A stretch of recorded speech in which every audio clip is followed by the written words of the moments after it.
তৃণমূলের মতো সেম রাজনীতি করব না, যে ভোট পরবর্তী হিংসা ভাঙড়ে হবে না, কিন্তু বিভিন্ন জায়গায় এখনো বিভিন্ন জন অভিযোগ করছে যে আপনাদের ছেলেরা তাদেরকে বাড়ি ঢুকতে দিচ্ছে না, বা বিভিন্ন জায়গায় বিভিন্ন জনকে আটকানো হচ্ছে, এই অভিযোগ অনেকেই করছে। আচ্ছা, আমি আজকে দুটো জনসংযোগ এখানে এটা করলাম, আর আগে করলাম দেওতা পুরাতন পাড়াতে। ওখানে অন ক্যামেরা বলেছি, মাইকে লাউড স্পিকারে বলেছি, যদি এই ধরনের কোনো থাকে আমার কাছে আসবেন। আসুন না, কে যদি কাউকে আমাদের ছেলেরা অনৈতিকভাবে ডিস্টার্ব করে, ভয় দেখায়, আমাদের কাছে আসতে বলুন, আমার কাছে আসতে বলুন। আমি কাউকে বাদ দিই, আমার কাছে আসতে বলুন, আমি কথা বলছি তার সাথে। আমাদের ফোন নাম্বার দিয়ে আছে, ফোন করুন না আমাকে, সমস্যা হলে আমি সমাধান হবে। এবার হচ্ছে আমাদের ছেলেদের নামে দোষ দিচ্ছে না, এমন অন্যায় করেছে গ্রামের মানুষের ভয়েসে বাড়ি ছাড়া, আর বলছে নাকি আইএসএফ বাড়ি ছাড়া করে রেখেছে। গ্রামের মানুষের কাছে তোলা তুলেছে, গ্রামের মানুষ এবার তোলা নেবে বলে রেডি হচ্ছে, আর সেই সময় যদি ভয় ঘর ছাড়া, আর কি বলছে আইএসএফ ঘর ছাড়া করেছে, ওই কাজ আমরা করি না। আজকে এখানে হয় না। আপনি দু জায়গায় সংযোগ করেছেন, দুটো অঞ্চলে, সেখানে বিভিন্ন মানুষ রাস্তাঘাট থেকে বিভিন্ন বিষয়ে দাবি দাবা করেছে, এই বিষয়গুলো আপনি কিভাবে দেখছেন? আমার তো আশাই ওই জন্য, এই বিধানসভা শুরু হবে এবার, একদিন ছিল স্পিকার নির্বাচনের ধন্যবাদ জ্ঞাপন অনুষ্ঠান ছিল, আগামী মাসের সম্ভবত 18 তারিখ থেকে বিধানসভা শুরু হবে, বাজেট সেশন। এই যা সমস্যা আছে শুনবো, বিধানসভায় উত্থাপন করব, কনসার্ন ডিপার্টমেন্টাল মিনিস্টারকে বলবো, সমাধান হলে করবো, এটাই তো নিয়ম। আমার কাজ হচ্ছে সমস্যাগুলো তুলে ধরা অ্যাসেম্বলি হাউসের মধ্যে বা মিডিয়ার কাছে, মিনিস্টারের কাছে, মিনিস্টারের কাজ হবে এগুলো সমাধান করা।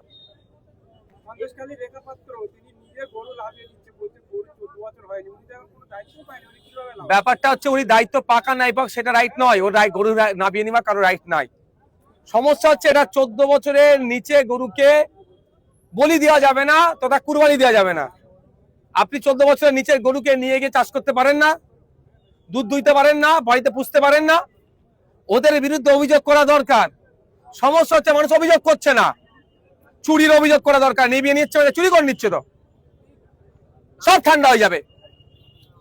পুলিশও একটা গরুর গাড়িকে দাঁড় করিয়ে তাকে নামাতে পারবে না। হ্যাঁ, 14 বছরের নিচে কোনো গরুকে যদি জবা করে বলি দেয়, কুরবানি দেয়, তাহলে আইনত অপরাধ করলো। সে অপরাধের আপনারা দেখেছেন কাগজ সার্কুলেট হচ্ছে, 6 মাস জেল বা জরিমানা বা দুটি হতে পারে, অর্থাৎ জামিনযোগ্য। যখন বলি দিল, যখন জবা করলো, তখন অপরাধটা করলো। আপনি 14 বছরের নিচে একটা গরুকে নিয়ে কিনে নিয়ে যেতে পারেন না, বাড়িতে দুধ দইতে পারেন না, চাষের কাজে লাগাতে পারেন না, আপনি নিয়ে ট্রান্সপোর্টে যেতে পারবেন না। শুধুমাত্র হয়তো আতঙ্কের পরিবেশ তৈরি করা হচ্ছে। প্রশাসনের দেখার দায়িত্ব, প্রশাসনের একটা অংশ ফেল হচ্ছে না। তবে আমি মিডিয়ার মাধ্যমে সাধারণ মানুষকে বলবো, যদি এই ধরনের কোনো সমস্যার সম্মুখীন হয়, সেই পুলিশ হোক, আর কোনো বিজেপি নেতা নেত্রী হোক, আর সাধারণ মানুষ হোক, তার বিরুদ্ধে থানায় কমপ্লেন করুন, কমপ্লেনের কাগজ আমাকে দিন, আমি উচ্চতর নেতৃত্ব অফিসারদের সাথে কথা বলে প্রয়োজনে কোর্টের দ্বারস্থ হবো। এই কুরবানি নিয়ে রীতিমতো সংখ্যালঘু সমাজে, মুসলিম সমাজের মধ্যে একটা আতঙ্ক তৈরি হয়েছে, ইভেন আপনার বিধানসভা ভাঙড়ের মানুষের মধ্যে। কোন ভাঙড়ের মানুষকে বলবো কোনো আতঙ্কিত হওয়ার দরকার নেই, প্রথম ভাঙড়ের মানুষকে বলবো কিসের আতঙ্ক? কুরবানি দিতে পারবে কি পারবে না? পারবে না। কেন পারবে না? কোন জায়গা বলেছে কুরবানি দিতে পারবে না? কে বলেছে? কে বলেছে কুরবানি দিতে পারবে না?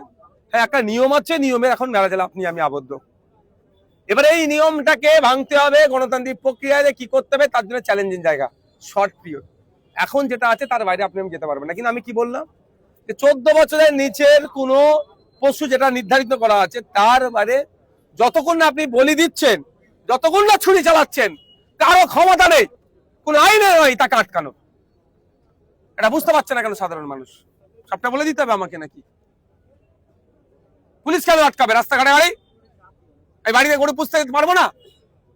গরুর দুধ খেয়ে আমি, আমার শরীর স্বাস্থ্য ভালো থাকবে, বা দুধ বিক্রি করার জন্য আমি খাটাল থেকে একটা গরু কিনে নিয়ে যেতে পারবো না? কথা বলতে হবে তো, লাইভ চালান যেখানে আটকাচ্ছে, যে আপনি আমার গরুটা আটকালেন কেন? আমি গরুটা পুষার জন্য নিয়ে যাচ্ছি। যখন ছুরি চালাবে, যখন বলি দেবে, অপরাধ তখন করবে 14 বছরের নিচে হলে। যাদবপুরে আপনি গিয়েছিলেন,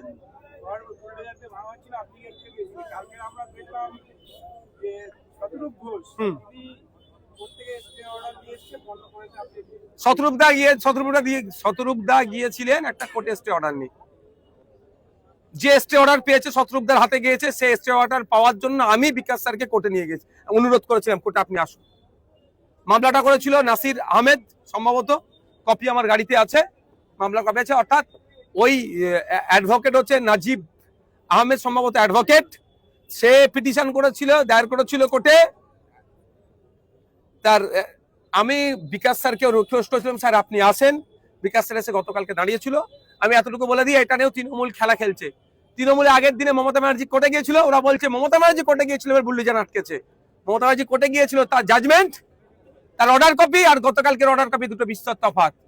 মমতা ব্যানার্জি বা কোনো রাজনৈতিক দল যদি বলে তারা কোর্টে গিয়ে এটা করেছে, মিথ্যা কথা বলছে। কোন রাজনৈতিক দল কোর্টে যে করেনি, করেছে এটা যারা ফ্যাক্টরি মালিক, তারা পিটিশনটা করেছিল, উকিল ছিল নাজিব আহমেদ। আমি বিকাশ স্যারকে রিকোয়েস্ট করেছিলাম, স্যার আসুন, অনুরোধ করেছিলাম এই করতে হবে। বিকাশ স্যার এসেছে, আর্গুমেন্ট করেছে, ফলে এটা স্টে হয়েছে। কোন রাজনৈতিক দল যদি এটাকে বলে তাদের কৃতিত্ব, আমি বলবো অসত্য কথা বলছে, যেটা তৃণমূল করে বেড়াচ্ছে। বিজেপি বিধায়করা মিডিয়ার সামনে বারবার বলছে আজান বন্ধ করে দেওয়া হবে, লাউড স্পিকারে আজানে আমাদের সমস্যা হচ্ছে বলে মানুষের মধ্যে একটা মানুষকে উস্কানো হচ্ছে। এই বিষয়টা কিভাবে দেখবেন? এই বিষয়টা আপনি আমার আগে একটু শোভনদেব বাবুকে জিজ্ঞাসা করেন না, বিরোধী দলের নেতা তো বিধানসভার 80টা সিট নিয়ে আছে, একটু তাদেরকে জিজ্ঞাসা করবেন না। আমি বলবো এতটুকু কথা, কারো কথাই পাত্তা দেবেন না। দেশ চলবে, রাজ্য চলবে সংবিধানকে সামনে রেখে, আইনকে সামনে রেখে চলবে, কারো কথায় পাত্তা দেবেন না। কলকাতা হাইকোর্টের অর্ডার আছে 65 ডেসিমিলের নিচে সাউন্ড বাজাতে হবে, তার মধ্যে থেকে বাজাবেন, কারো ক্ষমতা নেই আটকাবার। বিজেপির এক বিধায়ক তিনি সাংবাদিক আটকাও না, দাবি বাদ মে আয়েগা বলো। বিজেপির এক বিধায়ক সাংবাদিকের সম্মুখীন হয়ে তিনি দাবি করলেন যে মাদ্রাসা, যে খারিজি অবৈধ মাদ্রাসাগুলো বন্ধ করা হবে, যদি তারপরেও না বন্ধ করা হয় তাহলে আমরা বুলডোজার চালাতে বাধ্য হব। এবার ব্যাপারটা হচ্ছে এটা, বিজেপির যিনি বিধায়ক হয়ে মন্ত্রী হয়েছেন তার নামটা তো পরিচিতি ঘটাতে হবে। এই ধরনের আলটপকানা মন্তব্য করলে চর্চা হবে কি করে তার? এইটার জন্য অনেক এসেছিল, অনেক চলে গেছে, অনেকে অনেক কথা বলেছিল। আমি বলবো এতটুকুই কথা, ক্ষুদিরাম টুডু মহাশয়কে মাদ্রাসা সম্পর্কে একটু পড়াশোনা করুন, মাদ্রাসা সম্পর্কে দেখুন। আপনাকে বলতে হবে না, আপনাকে বন্ধ করতে হবে না। পশ্চিমবাংলা যদি একটা কোনো জায়গায় অবৈধ মাদ্রাসা থাকে, আমাদেরকে বলুন, পশ্চিমবাংলার মুসলিম সমাজকে বলুন, দায়িত্ব নিয়ে বন্ধ করে দেবে, আপনাকে বন্ধ করতে যেতে লাগবে না। কিন্তু ওই কি বললাম, খেয়াল আছে, খাগড়াকর কাণ্ডের পরে মাদ্রাসার নামে বেলেম দিয়েছিল, হই হচ্ছিল মিডিয়াতে, তারপরে এখন কোথায়? আল কায়দা যে বলেছিল, ওটা কি কায়দার বইকে আল কায়দা সাজিয়ে দিয়েছিল। আলিফ বে তে সে জিম হে খে, যে বইটা লেখা আছে সেই বইটাকে ওরা আল কায়দার বই বলে সাজিয়ে রেখে দিয়েছিল। বাগদাদি কায়দার বইকে আল কায়দা সাজিয়ে দিয়েছে। এই হচ্ছে ব্যাপার। আজান নিয়ে বলুন আর কুরবানি নিয়ে বলুন, সাধারণ মানুষ বিভ্রান্ত হচ্ছে, এতে করে সাধারণ মানুষ বুঝতে পারছে না আইনটা কি আর কি করণীয়। তো আমি বলে দিলাম তো, আর কতবার বলবো? 65 ডেসিবেলের নিচে করবেন, আর যেটা কুরবানিটা বলে দিলাম। বলছি গতকাল রাজাবাজারে জুম্মার নামাজ নিয়ে পুলিশি বাধা, সেখানে বলছে রাস্তায় নামাজ পড়া যাবে না, ধর্মীয় আচরণ বন্ধ। কিন্তু বিভিন্ন জায়গায় আমরা দেখছি যে ছোট ছোট মন্দির রয়েছে, গির্জা রয়েছে, সেখানে রাস্তার ধারেও কিন্তু সেখানে মানুষের ভিড় হয়। সেক্ষেত্রে শুধুমাত্র মসজিদের উপর বা নামাজের উপরে বাধা প্রদান, এটা বিজেপি মুসলিম সম্প্রদায়কে টার্গেট করছে, এটা অস্বীকার করার কোনো জায়গা নেই। আমি রাজাবারে যেটা হচ্ছে আমি খোঁজ লাগাচ্ছি, ওখানে আমার কিছু পরিচিত লোক আছে, অ্যাকচুয়াল কি বলেছে, এবং সাথে সাথে এটাও বলছি যে রিটেন তাদের কাছ থেকে নেওয়া হবে। কারণ সংবিধানের আর্টিকেল 25 সম্ভবত বলা হচ্ছে ধর্মচারণের স্বাধীনতা দেওয়া হচ্ছে, আর আমরা সবাই, এবং সংবিধানের অন্য আর্টিকেলে বলা হচ্ছে ধর্ম, জাত, বর্ণ, লিঙ্গ আলাদা করে দেখা যাবে না। যখন বলা হচ্ছে তাহলে এখানে বৈষম্য হবে, কেন চ্যালেঞ্জ করবো সেখানে। কিন্তু আমার এত প্রশ্নের মধ্যে একটাই প্রশ্ন শুধু জানতে চাই, মমতা ব্যানার্জি মুখ্যমন্ত্রীর চেয়ার থেকে নেমে গেছে বলে কিনা দায়িত্ব শেষ হয়ে গেল? একটা শব্দ খরচ করছে না কেন এগুলো নিয়ে? সব নওশাদকে বলতে হবে, সব বামেদেরকে বলতে হবে, সব আইএসএফকে বলতে হবে, হ্যাঁ বলবো। কিন্তু যারা এখনো পর্যন্ত ভাবছে মমতা ব্যানার্জি তাকে উদ্ধার করবে, তাদের কাছে আমার প্রশ্ন রাখলো, তাহলে মমতা ব্যানার্জি একটু কিছু বলুক। তৃণমূলের লোকজন বলছে তো নওশাদ সিদ্দিকী বিজেপির দালাল, বিধানসভায় 7 মিনিট বক্তব্য রেখেছে, শুধু 5.5 মিনিট ধরে শুভেন্দু অধিকারী মুখ্যমন্ত্রীর প্রশংসা। আমার ভিডিওটি এখন লাইভ চলছে, দেখে নিতে পারেন আমি কি কি বলেছি। হ্যাঁ, দাঁড়িয়ে ফ্লোরে, যেটা তৃণমূলের 80 জন বিধায়কের বলার সাহস হয়নি, পোস্টপল ভায়োলেন্সে ধর্মস্থান আক্রান্ত হয়েছে, অর্থাৎ মাদ্রাসা মসজিদ, সেটা আমি ওখানে দাঁড়িয়ে বলেছি ধর্মস্থান আক্রান্ত হয়েছে। এটা বলার কেউ সাহস দেখাতে পারে না, আমি বলেছি। বাম আইএসএফ এর সমর্থনের বিধায়ক, আমি ভাঙড়ের বিধায়ক বলেছি। যারা বলছে তারা ভিডিওটা আছে, সেখানে দেখে নেবেন। আচ্ছা, শুভেন্দু অধিকারী যদি বলে সূর্য পূর্ব দিকে উঠে পশ্চিমে অস্ত যায়, আমাকে তাহলে নিশ্চিতভাবে শুভেন্দু অধিকারীর বিরোধী করে বলতে হবে সূর্য পশ্চিমে উঠে পূর্বে অস্ত যায় নাকি? আমি দীর্ঘদিন ধরে দাবি করে আসছি যে লাইভ স্ট্রিমিং হোক বিধানসভার, সেটা এবারে সরকার গ্রহণ করছে। তারা ঘোষণা দিচ্ছে লাইভ স্ট্রিমিং হবে, এটা ভালো জিনিস। তো কোন বিধায়ক কি করছে না করছে সেটা জানা যাবে। সেটাতে যদি বলি এটাকে ভালো কাজ, সেটাকে আমি খারাপ করে ফেললাম? আর কারা বলছে? সেই তৃণমূলে যারা তোলা তুলে তাদের সংসার চলতো, তারা আজকে আমার বিরোধিতা করছে।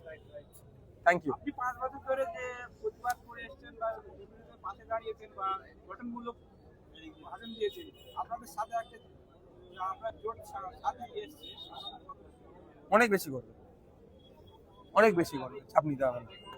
মোস্তাফিজুর রানাদাকে নিয়ে চাপ নিতে হবে না আপনাদের, অনেক বেশি করবে। Thank you.